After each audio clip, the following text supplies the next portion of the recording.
Programa Naquele que me fortalece, com o arcebispo metropolitano de Natal, Dom João Santos Cardoso. Um programa para o povo de Deus. Filho amado, vocacionado ao pastoreio, foste chamado. Naquele que me fortalece. Cumprimento a você que me segue através da Rádio Rural de Natal, a Rádio da Família, Rádio Santana FM na Zona Norte de Natal, a Rádio Curimataú e Rádio 107 FM em Nova Cruz, Rádio Natal Agora FM em Natal, Rádio 87.7 FM em Parnamirim, Rádio Olho d'Água em São José de Mipibu, Rádio 87.9 FM em Tangará, Rádio Cultura do Brejo, 87.9 FM em Brejinho, Rádio Vale em Pendências, Rádio Lagoa FM em Montanhas, Rádio Paz e Bem em Pedro Velho, Web Rádio Imaculada em São Rafael, Rádio Santa Terezinha em Lagoa Danta, Rádio FM Vale das Serras em Campo Redondo, Rádio Jardim FM em Jardim de Angicos, Rádio Palmeira do Rio Cabugi, na cidade de Afonso Bezerra, a Rádio São Gonçalo FM em São Gonçalo do Amarante, Rádio Aluzirana 87.9 FM na cidade de Lages, Rádio Santa Cruz 98.3 FM e Rádio Santa Rita FM em Santa Cruz. Em quem te chama, te fortalece, também te ama. E a Deus, através da Virgem Maria, dirijamos a nossa oração. Ave do mar estrela, bendita Mãe de Deus, fecunda e sempre virgem, portal feliz dos céus. Ouvindo aquele ave do anjo Gabriel, mudando de Eva o nome, trazei-nos paz do céu. Ao cego iluminai, ao réu livrai também, de todo mal guardai-nos e dai-nos todo bem. Mostrai ser nossa mãe, levando a nossa voz a quem por nós nascido dignou-se vir de vós. Suave mais que todas, ó Virgem sem igual, fazei-nos mansos puros, guardai-nos contra o mal. Ó, dai-nos vida pura, guiai-nos para a luz, e um dia ao vosso lado possamos ver Jesus. Louvor a Deus, ó Pai, e ao Filho sumo bem, com seu divino Espírito, agora e sempre. Amém. Oremos. Ó Deus Todo-Poderoso, pela intercessão de Maria, nossa Mãe, socorrei os fiéis que se alegram com a sua proteção, livrando-os de todo mal neste mundo e dando-lhes a alegria do céu. Por nosso Senhor Jesus Cristo, vosso Filho, na unidade do Espírito Santo. Proclamação do Evangelho, com Dom João Santos Cardoso.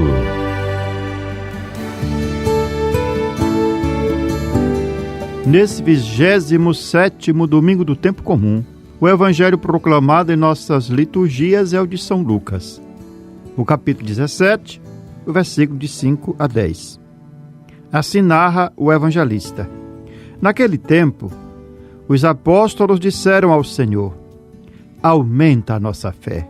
O Senhor respondeu: se vós tivesseis fé, mesmo pequena como um grão de mostarda, poderias dizer a essa moreira: arranca-te daqui e planta-te no mar, e ela vos obedeceria. Se algum de vós tem um empregado que trabalha a terra ou cuida dos animais, por acaso vai dizer-lhe quando ele volta do campo: vem depressa para a mesa? Pelo contrário, não vai dizer ao empregado: prepara-me o jantar, cinge-te e serve-me enquanto eu como e bebo? Depois disso tu poderás comer e beber. Será que vai agradecer ao empregado porque fez o que ele havia mandado? Assim também vós, quando tiverdes feito tudo o que vos mandaram, dizei: somos servos inúteis. Fizemos o que devíamos fazer. Palavra da salvação, glória a vós, Senhor.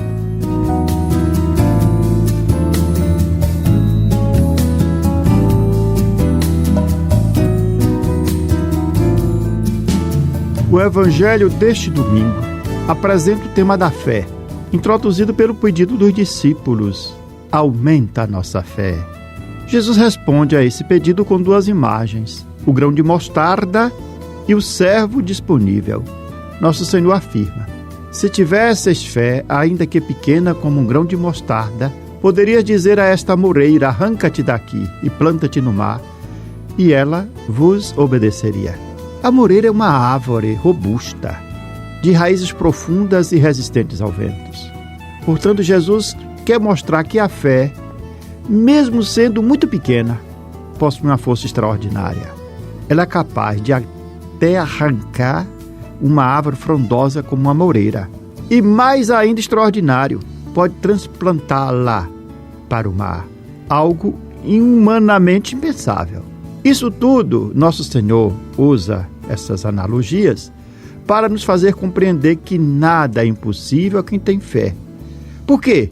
Nada é impossível para quem tem fé. Porque ele não confia em si mesmo.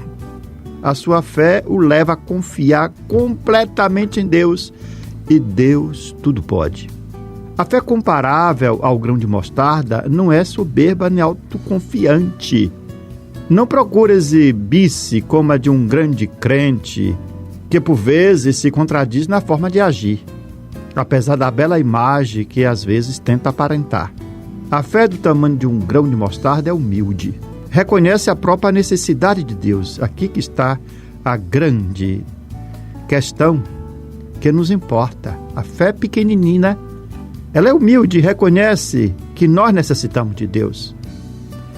E na sua pequenez, quando assim nós agimos, com essa fé pequena, ela nos leva a nos abandonar completamente, com grande confiança nas mãos do Senhor. É essa fé que nos dá a capacidade de olhar com esperança para os altos e baixos da nossa vida, ajudando-nos a aceitar até mesmo derrotas e sofrimentos, na certeza de que o mal nunca teve, nem jamais terá a última palavra. Mas como compreender se realmente temos fé? Isto é, se a nossa fé, ainda que pequena, é genuína, pura e direta. Jesus nos indica a medida da fé, é o serviço, é a disponibilidade para colocar-se completamente à disposição do Senhor. E transmite esse ensinamento por meio de uma parábola, que à primeira vista parece desconcertante, pois apresenta a figura de um senhor arrogante e indiferente a um servo que cumpre o seu dever, trabalha o dia inteiro, e no final ele deve reconhecer-se apenas como um servo inútil, que fez apenas o seu dever. Assim diz nosso Senhor, na parábola que ele nos conta: se algum de vós tem um empregado que trabalha a terra ou cuida dos animais, acaso lhe dirá, ao voltar do campo, vem depressa para a mesa? Pelo contrário, não lhe dirá, prepara-me o jantar, cinge-te e serve-me enquanto eu como e bebo. Depois disso tu poderás comer e beber? Acaso agradecerá o empregado por ter feito o que lhe foi mandado? E depois nosso Senhor conclui: o empregado, depois de ter cumprido todo o seu dever, ainda lhe diz: sou apenas um servo inútil. Esse modo arrogante de agir do Senhor põe em evidência o verdadeiro centro da parábola, que é a atitude e disponibilidade do servo. Jesus ensina que o homem de fé se comporta com essa disponibilidade diante de Deus, cumpre inteiramente com a vontade do Senhor, sem cálculo nem pretensões, sem esperar nada em troca, movido unicamente pelo sentido do dever. Essa atitude diante de Deus reflete-se também na maneira como nós nos comportamos no dia a dia na comunidade eclesial. E essa atitude na igreja manifesta-se na alegria de nos colocarmos a serviço da igreja, de nos colocarmos a serviço uns dos outros, encontrando já na nossa doação a recompensa, a alegria de estar servindo o Senhor, e não buscando reconhecimentos ou vantagens que daí possam advir. É o que Jesus ensina ao concluir o relato: assim também vós, quando tiverdes feito tudo o que vos mandaram, dizei: somos servos inúteis, fizemos o que devíamos fazer. Todos conhecemos pessoas simples e humildes, mas dotadas de uma fé muito grande, uma fé forte, pequena, mas muito forte, capaz de mover montanhas. Pensemos, por exemplo, em certos pais e mães que, diante de situações muito difíceis, como cuidar de um filho jovem que, após um grave acidente, ficou praticamente imobilizado, paralítico, e que se dedica completamente àquele filho. Continua a amar, continua a cuidar, sem se desesperar nem se lamentar. Ou ainda, a fé de pessoas que, mesmo sofrendo com doenças gravíssimas, com severas limitações, jamais perdem a sua serenidade e chegam a transmiti-la àqueles que as visitam. Essas pessoas, precisamente pela sua fé, não se vangloriam do que fazem. Ao contrário, como exorta Jesus no Evangelho, apenas repete: somos servos inúteis, fizemos o que devíamos fazer. Servos inúteis, isto é, são servos que não têm nenhuma pretensão de receber agradecimentos, nem reivindica nada para si. A expressão somos servos inúteis é sinal de humildade e disponibilidade, que é tão benéfica, essas atitudes na igreja, porque recorda que a nossa atitude correta de estar na igreja quer servir com simplicidade, colocando-nos à disposição para realizar os serviços mais modestos, como fez Jesus quando lavou os pés dos discípulos.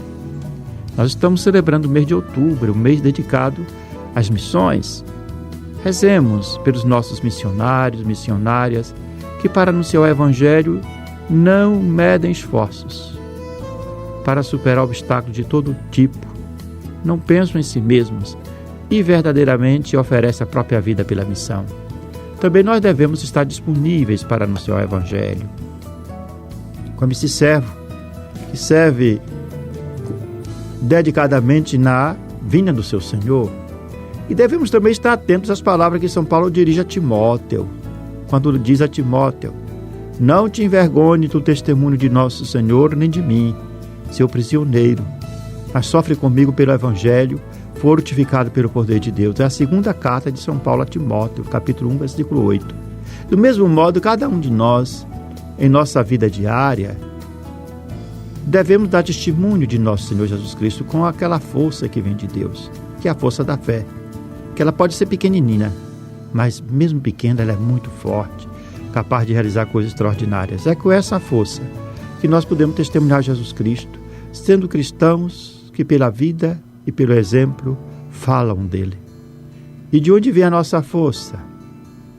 Vem da fé, vem da oração, vem da nossa comunhão com Deus. A nossa fé é pequena, débil e frágil, mas ao oferecermos ao Senhor na oração, tal como é, para que ela cresce cada vez mais. E a oração é respiro da fé. Naquela relação de confiança e amor, não pode faltar o diálogo. E a oração é justamente o diálogo da alma com Deus. E é nesse diálogo da alma com Deus que a fé fortalece. Por isso, como fizeram os apóstolos, devemos pedir sempre a Jesus todos os dias: Senhor, aumenta a nossa fé. Devemos também suplicar que Ele nos conceda permanecer firmes e confiar contra toda esperança. Assim, celebrando este domingo, peçamos que a Virgem Maria, mulher de fé, que colocou-se completamente como serva nas mãos de Deus, nos inspire e nos ajude a percorrer também esse caminho da fé, que é o caminho do serviço, da obediência, é o caminho do cuidado. Os apóstolos disseram a Jesus: ó Senhor, aumentai a nossa fé. Ó Senhor, aumentai a nossa fé. Guardei a minha fé mesmo dizendo: é demais o sofrimento em minha vida. Confiei quando dizia na aflição: todo homem é mentiroso, todo homem. Ó Senhor, aumentai a nossa fé. Ó Senhor, aumentai a nossa fé. que poderei retribuir ao Senhor Deus por tudo aquilo que Ele fez em meu favor. Elevo o cálice da minha salvação, invocando o nome santo do Senhor.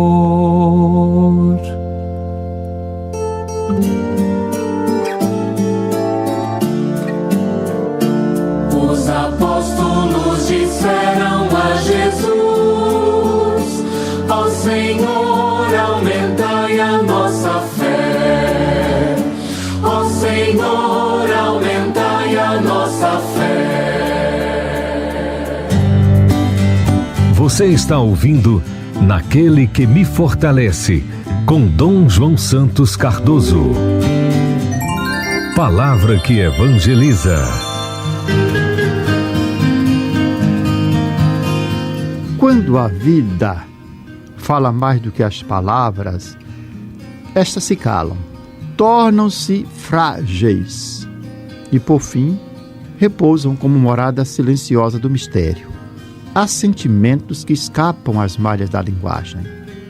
Há experiências tão intensas e, às vezes, também tão dolorosas que a linguagem não consegue expressá-las. Por mais refinada que seja a expressão, há instantes em que a alma experimenta algo que não cabe em palavras, como a experiência mística, como se toda tentativa de descrever fosse uma traição ao vivido. E nesse espaço de silêncio, recordo de um poeta que, em tom místico, exclamou: só sentir e viver. Expressão simples, mas encarregada de poesia. Porém, essa expressão, à sua maneira, traduzia o indizível e a experiência pura do existir. A filosofia, a poesia e os místicos, cada qual a seu modo, tocam esse mistério. O filósofo austríaco Ludwig Wittgenstein, no final do seu Tratatus Lógico-Filosófico, ele escreveu: sobre aquilo de que não se pode falar, deve-se calar. Esse silêncio de que fala Wittgenstein não é vazio. Ao contrário, é o espaço em que o vivido se abre e a experiência se oferece na inteireza do ser. Quando não tem palavras, o silêncio fala. E o silêncio tem um significado profundo. O indizível não é ausência, mas plenitude.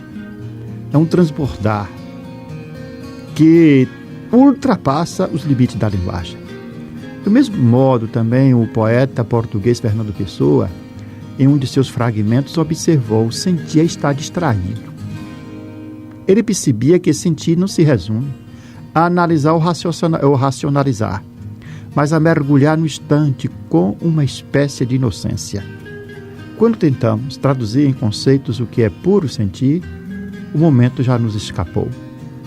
O aforismo "só sentir e viver" é, no fundo, um convite a não se perder na busca de explicações intermináveis, mas a deixar-se conduzir pelo próprio fluxo da vida. Não se trata de desprezar o pensamento, a reflexão, mas de reconhecer que existem momentos em que o viver é mais verdadeiro do que o descrever. O poeta Rainer Maria Rilke, em Cartas a um Jovem Poeta, assim aconselhava ao jovem poeta: você é tão jovem ainda, está diante de todos os inícios, e por isso gostaria de lhe pedir, caro Senhor, que tenha paciência quanto a tudo o que está ainda por resolver no seu coração. Que tente amar as próprias perguntas como se fossem salas fechadas ou livros escritos numa língua muito diferente das que conhecemos. Não procure agora respostas que não lhe podem ser dadas, porque ainda não as podem viver. E tudo tem de ser vivido. Viva agora as perguntas, aos poucos, sem o notar. Talvez dê por si um dia, no futuro distante, a viver dentro da resposta.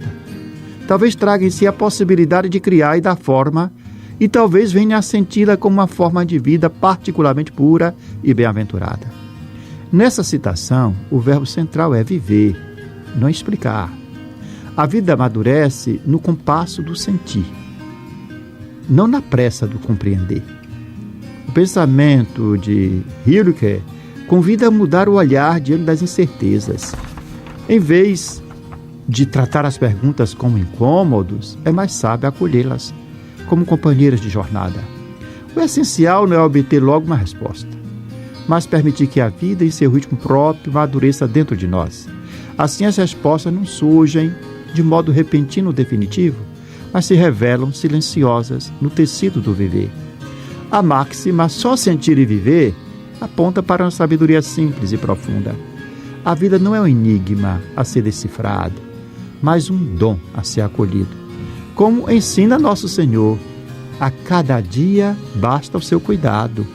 Mateus 6, versículo 34.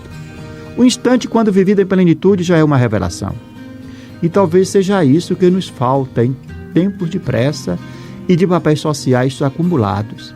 Reaprender a sentir, sem necessidade de justificar, e viver, sem o peso de uma utilidade imediata. O aforismo "só sentir e viver", dito de um modo casual, em um contexto banal, guarda a força das máximas que atravessam gerações. Como toda grande intuição, ele nos lembra que o essencial da vida não se encerra em palavras, mas se cumpre em gestos, silêncios, lágrimas, sorrisos e encontros. Em síntese, diante de experiências indizíveis, o melhor comentário é sempre o mesmo: só sentir e viver. Você tem um encontro marcado toda semana com o programa Naquele que Me Fortalece, com o arcebispo de Natal, Dom João Cardoso. É o momento para ouvir a mensagem do nosso pastor. Contamos com a sua audiência. Aquele que me fortalece, ó irmãos, por Cristo a missão acontece. Aquele que me fortalece é o Senhor. Aquele que me fortalece é o Senhor. Aquele que me fortalece, ó irmãos, por Cristo a missão acontece. Naquele que me fortalece. Assim concluímos esse nosso programa com esta oração, que devemos recitá-la todos os dias. Meu Deus, dai-me sempre a alegria de viver. Dai-me força para superar qualquer obstáculo. Não permita que eu me sinta fracassado. Erguei-me quando estiver abatido. Libertai-me quando estiver oprimido. Sustentai-me para que eu não caia em nenhuma tribulação. Que não falhe jamais minha fé em vós. No meio da tempestade, quando tudo parece perdido, minha fé esteja sempre ligada a vós. Senhor, meu coração confia em vós, porque sois fiel a mim e em todos os momentos. Amém. Eu sou o pão que dá vida, o pão para um mundo novo, que nutre, alimenta e sacia o caminhar do meu povo. Seja bendito o nome do Senhor, agora e para sempre. A nossa proteção está no nome do Senhor, que fez o céu e a terra. Que a bênção de Deus Todo-Poderoso, Pai, Filho e Espírito Santo, desça sobre vós e permaneça para sempre. Amém. Aquele que me fortalece é o Senhor. Aquele que me fortalece é o Senhor. Aquele que me fortalece, ó irmãos, por Cristo a missão acontece. Você ouviu Naquele que Me Fortalece, com o arcebispo metropolitano de Natal, Dom João Santos Cardoso.